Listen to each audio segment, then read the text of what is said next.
all your favorite wrestling shows rolled into one.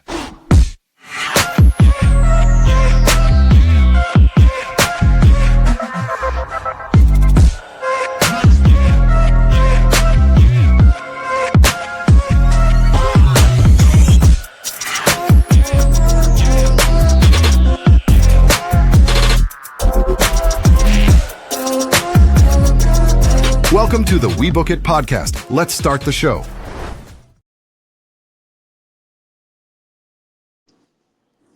Hello and good Monday evening once again to everybody here at the We Book It podcast. I am your host, Coach, for another edition of Monday Night Raw Dog. And boy, did this one not disappoint one bit. But before we get there, I want to introduce my co-host, and that is one Sir Claudius. Sir C, how you doing? Doing good, Coach, man. Just making a little dip, for a little snack, kind of take my mind off losing this week in fantasy football. But the Packers lost, so that makes it even better. So, but yeah, great night for Monday Night Raw. Exciting action, a little progression heading into Survivor Series War Games. So let's talk about it. All right, we are going to kick it right off with, surprisingly, Triple H coming out into the ring. And he started the show by noting that we live in a divided era where people do not agree with each other on anything.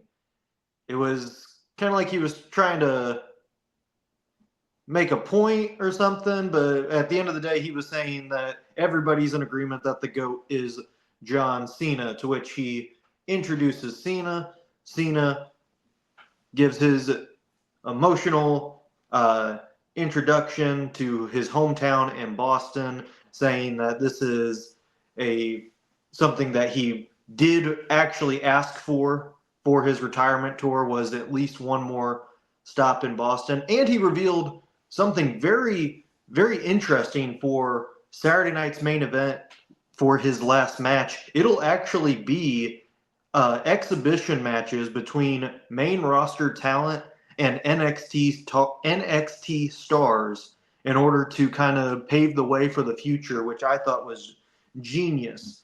As that was going on, Dominic Mysterio interrupts and comes out saying that he is better than Cena. He would beat Cena anytime, any place, in any era, to which Triple H says that's a great idea. Let's have a impromptu Intercontinental Championship match between John Cena and Dom Mysterio. I mean, you can't write anything better than that. See, this kicked it off. This set the tone for what we had in store for the rest of the night, and it was a great way to start it. What did you think of this opener? Man, great opener. The crowd was rocking. We know they in Boston, Cena's hometown, so they was gonna be on his side no matter what. And then you throw in a young heel that can generate heat with ease, and Dom Mysterio. It makes it even better. We knew it was already rumored that this was going to be the the move. John Cena challenging for the IC title. And so the fact that, it played out the way that it did was amazing. And so yeah, great segment. It was good to have Triple H there. We know the history with him and Cena. And so the fact that Cena, kind of mentioned Rey Mysterio is like, look, gotta respect your dad. I'm gonna let you walk up out of here. And Dom, of course, he wasn't trying to hear none of that. He wanted to, the typical, young upstart, trying to make us, kind of prove himself against the legends. We've seen it so many times before. We know how everything played out, and so yeah. But go ahead. I love the segment overall, but yeah, it was good to see Cena back and the crowd, really buying into everything. So yeah, so we go right into our first match, which is that Intercontinental Championship match between John Cena and Dom Mysterio. Nice little back and forth to start out. Eventually, it was Dom that kind of controlled the pace, and right as Cena did his five-knuckle shuffle, getting ready to hit the attitude adjustment, Dom got out of it and sent Cena into the ring post. And then during that, he also undid one of the turnbuckles. Of course, the referee went over and caught him, said, hey, we got to fix this. So as he's doing that, the Intercontinental Champion Mysterio goes and grabs a steel chair and goes Eddie Guerrero by smacking the chair on the mat and tossing it to Cena with Mysterio falling down. Cena just drops the chair and then he falls down and then even gives a wink to the camera as the referee's looking confused as what happened. We move on towards the end of the match. A ref bump happened, and as Cena applied the STF, Dom was tapping out, but there was no referee there. So then Cena hit an attitude adjustment. Then a ref came out, but Mysterio kicked out at 2. Then as Mysterio was recovering, he hits the 619, hits the frog splash, but Cena caught him, rolled through, and hit one last AA for the 1-2-3 pinfall and completing the Grand Slam champion that he is. So, first off, I think this title probably means more for Cena than his 17th. Because this, you can have as many as you want, but you are always going to have that one that got away. And this was the one that eluded him for so long. And I think this one's going to mean more for Cena. Plus, he's doing it his way and not with the heel turn or anything like that for his 17th title. Now, there's going to be critics saying that this was probably short-sighted, that this ended Mysterio's run abruptly or unnecessarily. Everyone calm down. Okay. Dom is still the AAA Mega Champion, which he's probably going to hold for a while. And once he loses that championship, he is jumping right into the main event scene with the World Heavyweight Championship or the WWE Champion, whichever brand he is on. So everyone, calm down. This wasn't a burial. This was a thank you to Cena for all that he's done, and Mysterio is going to be just fine. This did not hurt him one bit. See, what do you think of this match? Oh, this match was amazing, man. You know, I got a chance to check out the highlights. But yeah, you know, like I said, crowd was all into it. You know, Dom held his own, you know, against John Cena. And Cena still showed that he still got it no matter the age. You know, but to see him, you know, pull his win out and complete the Grand Slam, amazing. And, you know, part of the reason why he had never won the IC title for so long is because he was on SmackDown for a hot minute, you know, and was winning the United States Championship, making that championship big time with the spinning belt and everything. And then he, you know, obviously being in the World Championship picture for as long as he had, you know, so it was almost like, you know, trying to win the IC title was like a you know, it was pretty much a, you know, a afterthought in a way, you know. Mm-hmm. So I think this was his first opportunity at that championship too, if I'm not mistaken. I might have to go back and look and see if he had any other opportunities. But yeah, as far as I know, this is the first time I've seen him actually get an opportunity for that IC title. And so the fact that he won it on the first try is amazing. So yeah, all props to Cena. He's definitely getting this thing done on his way out. And so obviously we know he's probably going to keep this up until Saturday night's main event. And basically whoever wins that tournament will be facing him. And I don't know if he's going to I don't know if he's gonna go out on a win or a loss. I don't know, but I depending on who it is that he faces, if it's Rusev, I think they might he Rusev may just get his revenge and Yeah. knock out Cena for that championship. So yeah. All right. Speaking of Rusev, we get into our first matchup of the Last Time Is Now tournament between Rusev and Damian Priest. Priest still dealing with that eye injury that he took from Aleister Black with the fireball. And as the match progressed, you could see that was starting to really affect him, especially during towards the end when Priest was making his comeback. It was Rusev actually poking Priest in the eye, really losing his balance, and was Priest. Then Rusev gouged his eyes and delivered a kick for the win. Um, this match it was a little bit. I mean, I don't blame these guys. It is really tough to follow that opening match. The crowd was still kind of settling down after everything. So these guys did what they could. Um, Definitely seemed a little bit slower than I was expecting from these two, but it also could have been maybe a little bit short on time. I'm not sure. But the right call here, Rusev, with the history with Cena, was the right call to move on. We'll say, though, for Damian Priest, it's a little alarming how much he's been losing ever since he's joined SmackDown. Definitely something to keep an eye out going forward. But see what you think of this match. This match, I mean, obviously, I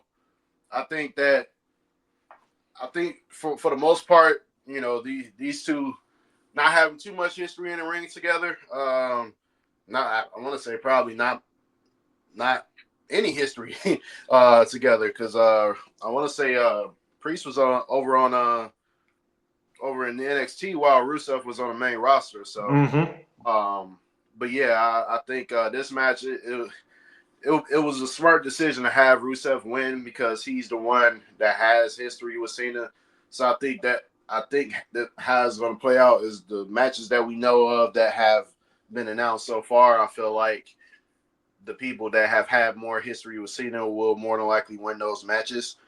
We know we got Miz facing off against I think Jay, and so we'll probably touch on those matches later. But yeah, I think at this point, all the Cena's former rivals, I think it's just smart to have them win, and then eventually, we'll see who comes out on top, to face Cena in the next few weeks or so. All right, we get to our next segment, which is CM Punk coming out for a promo, and he just gets right into it. He's calling out Logan Paul and wanting to just whoop on him, to which Paul, I will give credit here for this. He said, I actually did want to help you, Punk, but then when I got hit by the tsunami by Bronson Reed, I thought, I don't want to go through that again, so I might as well join him, which genius character right there, because that is definitely something a rational person would think, is that, oh man, if I'm going to keep getting hit with tsunamis, I'm going to join his team and not get hit like that all the time. So he says he's aligning himself with the Vision. That brings Paul Heyman, Braun Breaker, and Bronson Reed out.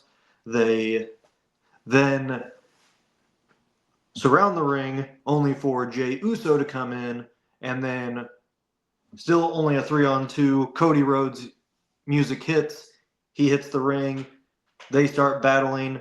They bring a chair in. Bronson Reed gets hit with the chair, and the baby faces stood tall. Now, afterwards, backstage, CM Punk talking with Adam Pearce. Adam Pearce checking to make sure those three were okay. Punk said he is ready to battle these guys, to which Adam Pearce questioning says, Is this what I think you're asking? Punk then yells out William Regal's name, and there is Regal yelling out War Games. So we have the first set of War Games matches, or the first set of the War Game matches set, and the teams have not been finalized yet, but we do have the Vision, Logan Paul, Braun Breaker, Bronson Reed versus Jey Uso, Cody Rhodes, and CM Punk. Expect more to join in the fight. Overall, I think really good segment. Definitely moved the storyline along and got what we've all been wondering, when was the War Games going to start taking place? Well, here it is. See what you think.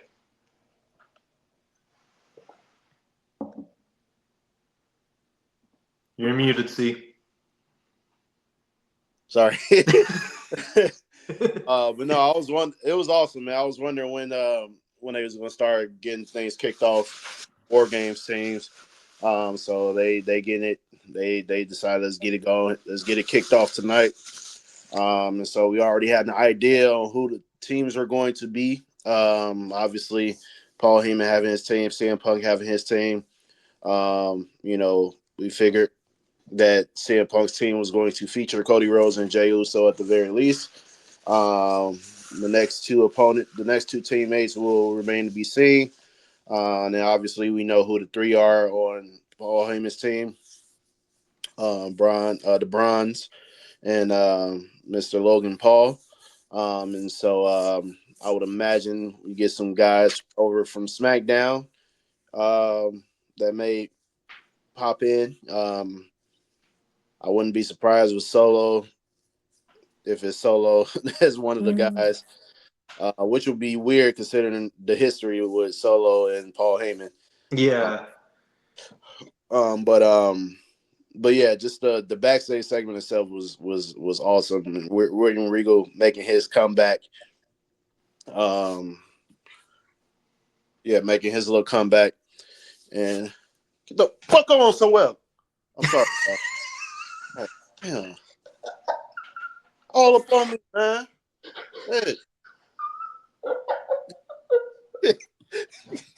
God damn, bro. Damn. Told you stop being all up on me while I'm working. All right? Damn. Yeah, put the fuck out. Keep playing with me. I'm sorry, Coach. But yeah, it's a great segment. William Regal coming back to say War Games, and Adam Pearce signing off on it, so I loved it, man. So I can't wait to see who the other teammates are for both teams. All right. We get to our next match, which is another championship match. It is the Women's World Championship match between Stephanie Vaquer and Raquel Rodriguez.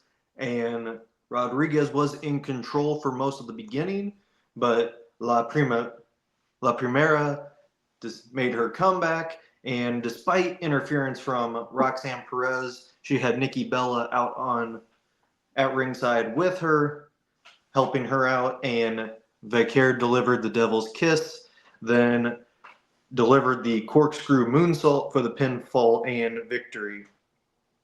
After the match, Perez came to attack Vaquer, only for Bella to make the save, and her and Stephanie stood tall as Roxanne and Raquel started running away. However, right afterwards, Nikki Bella grabs the title and hits Stephanie in the head and stands over and says that she wants this title. This was shocking to absolutely nobody. No one. One thing I will say about this segment, Raquel looked great. This, I think, was her best match to date. And that's big time for her, especially with this being a title match. I I didn't think they were going to, but a part of me watching this match was thinking they might pull the trigger here and have Raquel pull the upset, because why not? This night's already crazy. What if they do it here? Now they didn't end up doing that, but she just looks so good in the ring now, and I expect a title run coming for her very, very soon. I don't know when, but it's got to happen soon. The crowd's behind her too. Yeah, man, I agree. It was a great showing for Raquel. Um, I care more about that than I did Nikki turning heel for the umpteenth time. Um, you know, I never wanted her back to begin with, so y'all know how my feelings on that are. So yeah, this was no surprise to anyone. Like it, the handwriting was on the wall. Typically, we've seen this story play out so many times, even with different superstars in the mix. You help someone, at their, starting their new reign as champion, and just you making them assuring them that you're on their side throughout all of this, but realistically, you really just waiting for that opportunity to strike and make your presence known and challenge for that championship. And that's exactly what Nikki Bella did. No one's stupid. We knew what was coming. So, and then we got it tonight. And so, yeah. Uh, am I moved by it? Am I phased by it? No. I hope she loses. And I expect her to lose because she gains nothing by winning this championship. Um, so yeah, those are my thoughts on it. Um, yeah, I get it. They wanted to do it in Boston, based on, John Cena winning his championship and, the previous history with those two, but Mm-hmm. um, I wish for Nikki Bella to not have any success as a professional wrestler at this point in time. She needs to retire again. Like, you are already a Hall of Famer, even though you shouldn't be, but you are. So just accept that and take your ball or your cat and home and just leave the wrestling world and the fans alone, because we don't want you here. All right. Well, I ain't gonna say we, because there are some lost souls out there that may want her there, but we all fall short of the glory of God. But that's another topic for another day.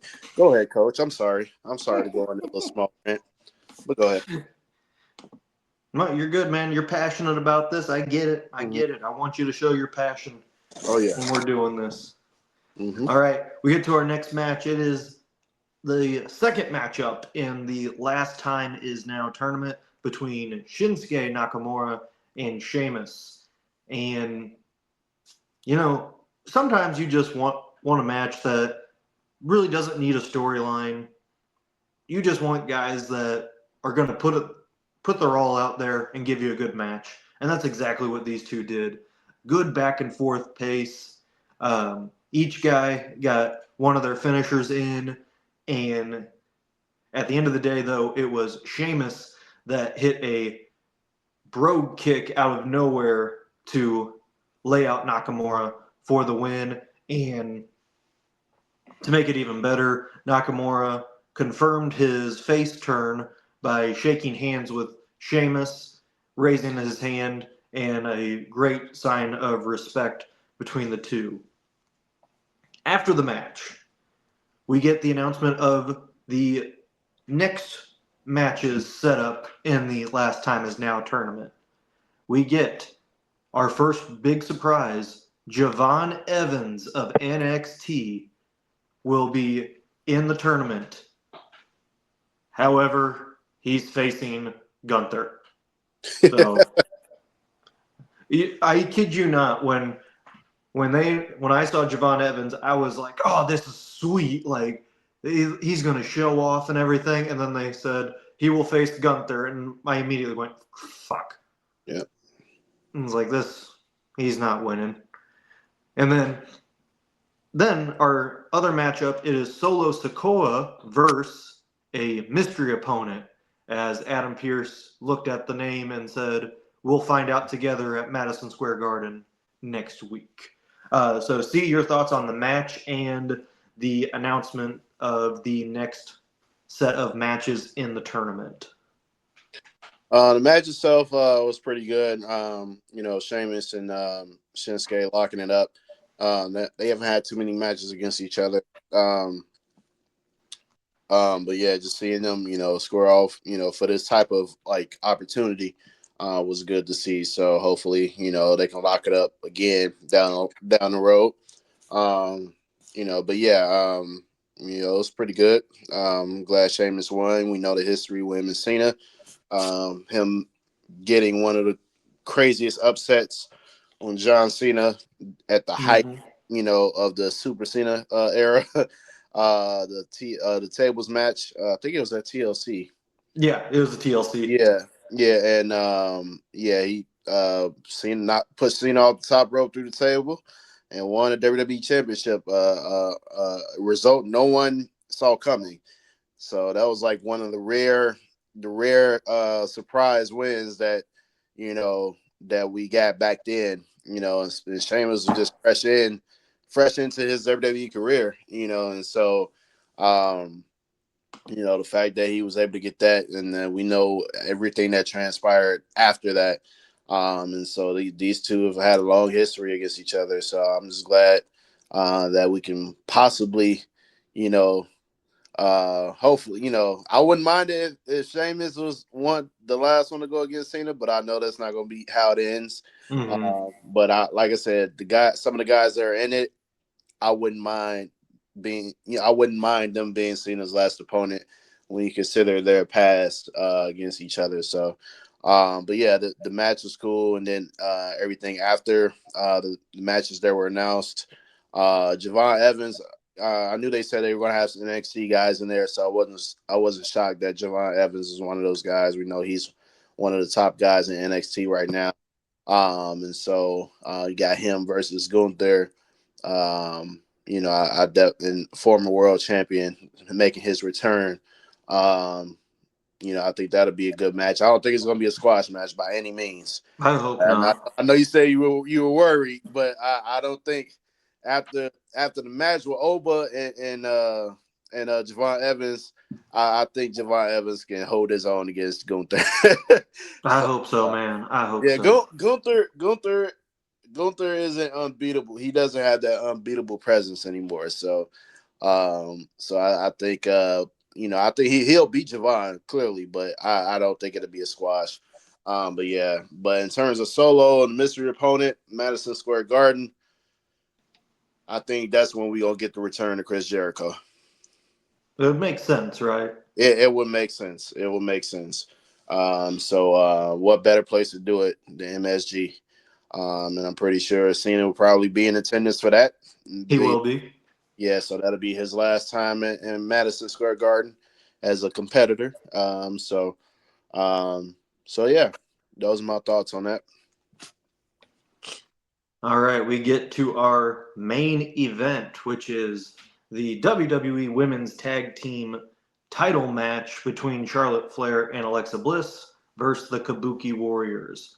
And again, really good pace to this match. You got 4 veterans in the ring. What I loved about this match was countering each other's finishers or signature moves and just kept everybody on their toes. But it was towards the end when Flair applied the figure 8 to Asuka. It looked like they were about to have the win. Kairi Sane was getting ready to break it up. Alexa Bliss caught her, hit the Sister Abigail to Zane, and you thought Asuka's going to tap.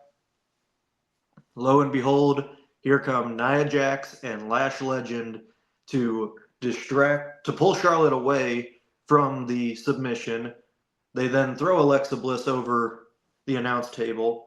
Asuka then puts Flair in the Asuka lock, and then Zayn hits her insane elbow on Flair and pins her for the 1-2-3 pinfall in a shocking turn. The Kabuki Warriors are your new women's tag team champions. Now, after the match, Nia and Lash come in, do their beatdown. Kabuki Warriors are celebrating, but then they get into the ring, and as they stare down Nia and Lash, basically the Kabuki Warriors ask, can we join in on the fun? To which Nia and Lash rightfully bring them in, and they start beating them up. Cue Io Sky's music to come down into the ring. She gets a couple moves in, and as she is knocked to the ground, it's a 4-on-3. Rhea Ripley makes her return with the face mask and all, and she comes in, lays waste to everybody, and as the heels are on the outside, Rhea grabs a mic and just straight up yells War Games. So match number 2 for the War Games is now set.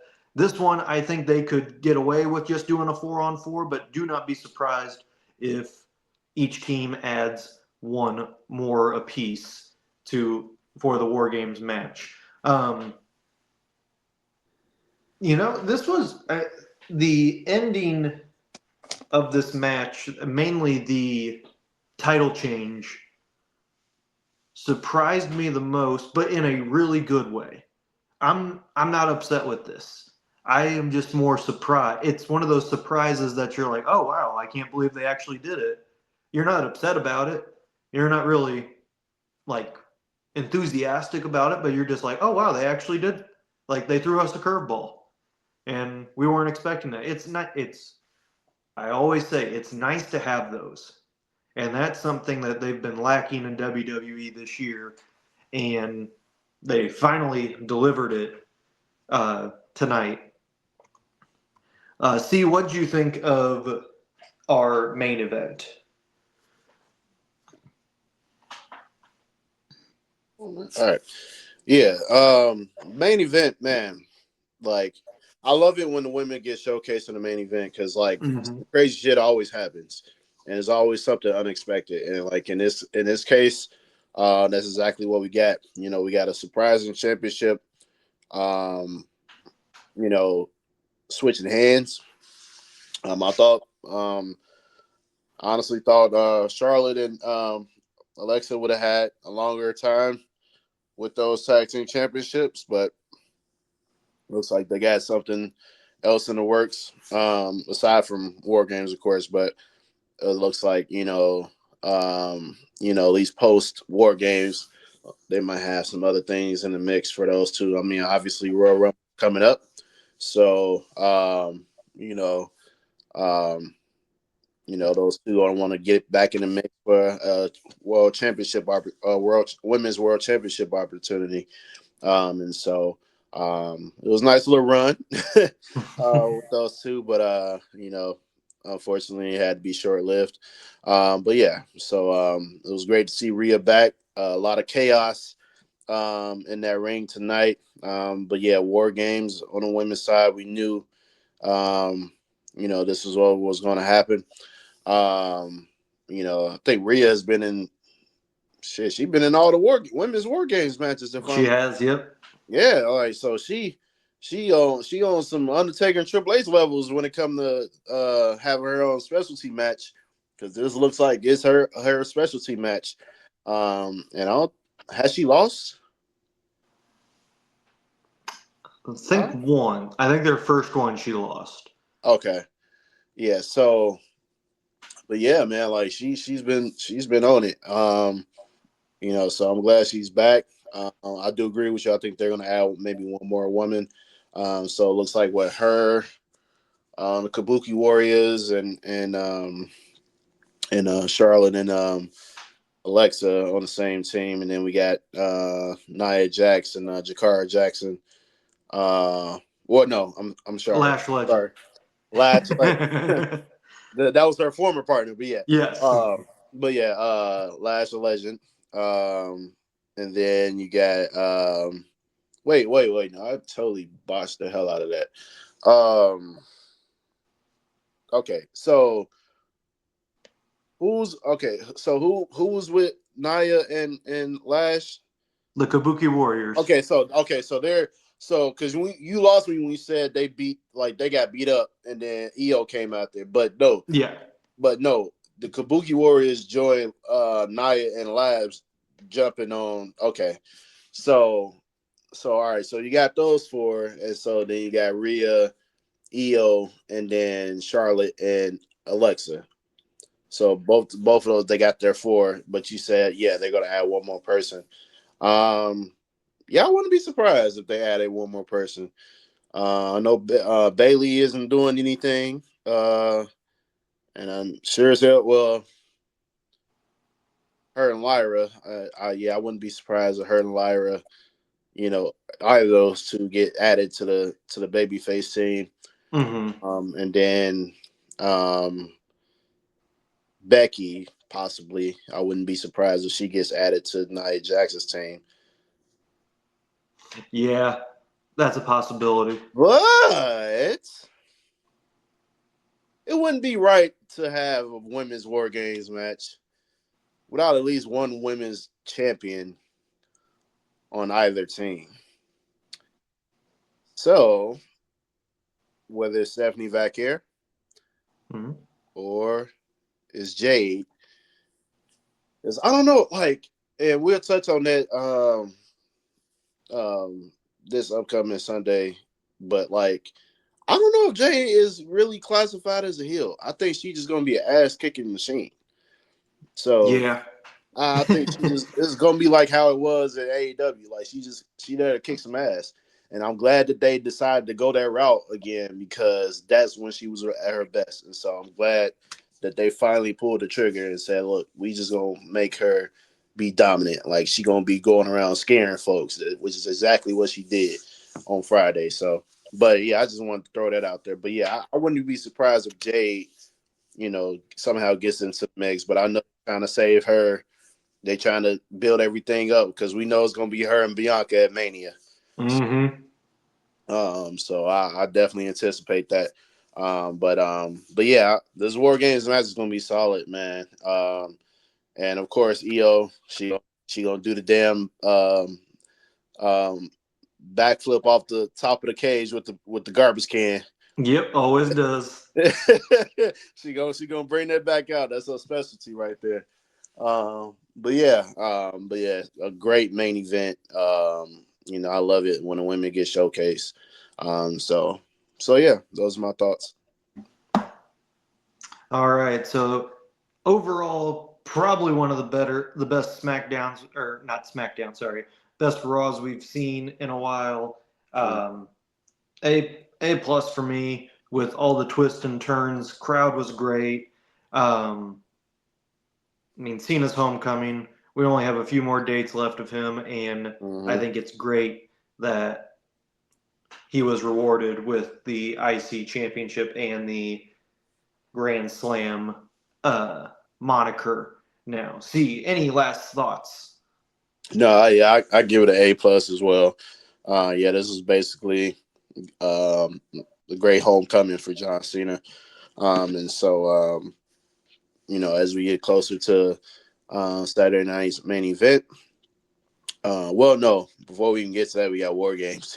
So he has some stuff to deal with before that match. And now he's in IC champion, so he's gonna have some guys, coming after that championship. Over the next few weeks or so.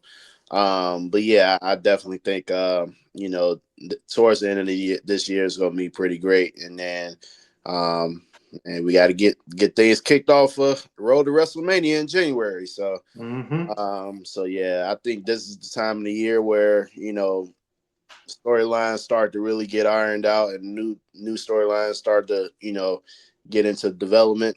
And I believe the creativity, the storylines will get better, the content will get better.